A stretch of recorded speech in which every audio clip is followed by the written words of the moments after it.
केंद्रीय गृहमंत्री अमित शहा हे पंतप्रधान मोदींच्या भेटीला पोहोचलेत। संरक्षण दलाच्या बैठकीनंतर आता मोदींची अमित शहांसोबत बैठक होतीये। पाक विरोधातील कारवाईला वेग येताना दिसतोय आणि आज काही मोठं घडणार का असा प्रश्न अजूनही कायम आहे। याच दृष्टीने सध्या सगळ्या हालचाली होताना दिसतात। अधिक माहिती देतात आमचे प्रतिनिधी सोमेश कोलगे। सोमेश, आणखी एक मोठी भेट। नक्कीच पंतप्रधान नरेंद्र मोदींनी नुकतीच सर्व संरक्षण दलाच्या प्रमुखांसोबत राष्ट्रीय सुरक्षा सल्लागार आणि राजनाथ सिंह यांच्या सोबत एक बैठक घेतली। या बैठकीमध्ये नुकताच सर्व सैन्य दलांना फ्री हँड देण्यात आलेला आहे पाकिस्तानच्या विरोधात कारवाई ठरवताना, कारवाईची दिशा ठरवताना।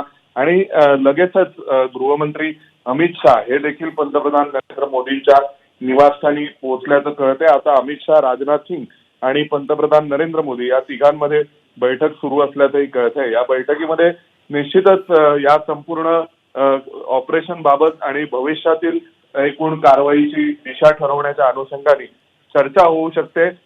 ही संपूर्ण बैठक अति महत्वाची आहे, कारण आजच संध्याकाळी गृह मंत्रालयामध्ये सुद्धा गृह सचिवांनी सर्व पॅरामिलिटरी फोर्सेसच्या प्रमुखांची बैठक घेतली होती आणि त्यानंतर अमित शहा यांना या बैठकीसंदर्भात ब्रीफ करण्यात आलं होतं। व आता अमित शहा, केंद्रीय गृहमंत्री, हे देखील पंतप्रधान नरेंद्र मोदींच्या निवासस्थानी पोहोचलेले आहेत आणि त्यांच्या सोबत राजनाथ सिंह देखील आहेत की जे यापूर्वीच्या बैठकीसाठी आले होते। आता सैन्य दलांना फ्री हँड दिल्यानंतर सैन्य दल आपापल्या कारवाईची दिशा ठरवण्यासाठी निघून गेलेले आहेत त्यांच्या कार्यालयामध्ये आणि त्यावेळी हे देशातील 3 शक्तिशाली नेते बैठक करतायत पंतप्रधानांच्या निवासस्थानी।